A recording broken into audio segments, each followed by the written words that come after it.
The engines were finding life difficult. Workmen were mending the viaduct on the main line.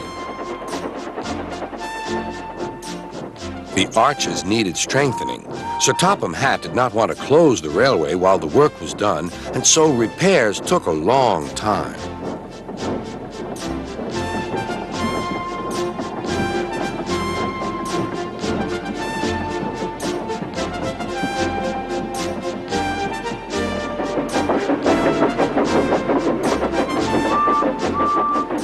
The engines had to take great care when crossing the viaduct, and the delay often made them late on their journey to the junction, where they knew Thomas would be ready to collect his passengers.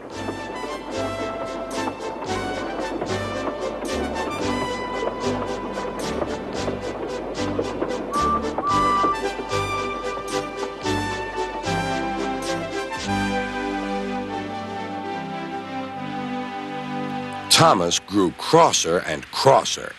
"Time's time," he grumbled. "Why should I keep my passengers waiting while Henry and James dawdle about all day on viaducts?" "Don't blame me," snorted Henry. "If we hurried across the viaduct, it might collapse, and then you'd have no passengers at all. What would you do then?"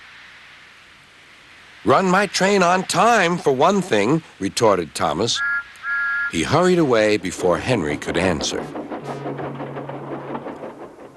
Bertie was impatient too. He was timed to arrive just after Thomas. His passengers found that instead of going straight from the bus to their train, they were kept waiting till Thomas arrived. Soon Bertie grew cross with Thomas. "Late again," he remarked, as Thomas panted wearily in.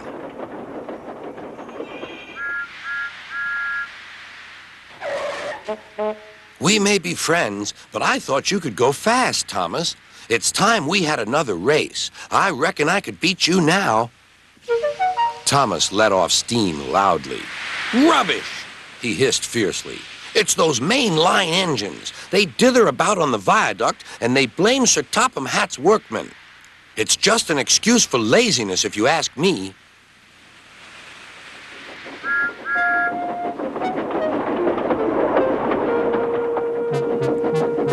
One day, James was later than ever at the junction. "I'm sorry, Thomas," he puffed.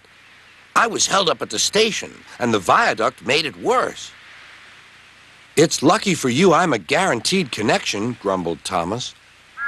Before James could answer, he puffed importantly away.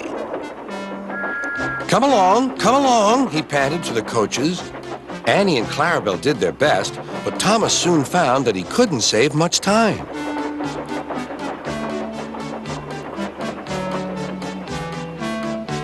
Suddenly, Thomas saw Bertie ahead. His radiator was steaming.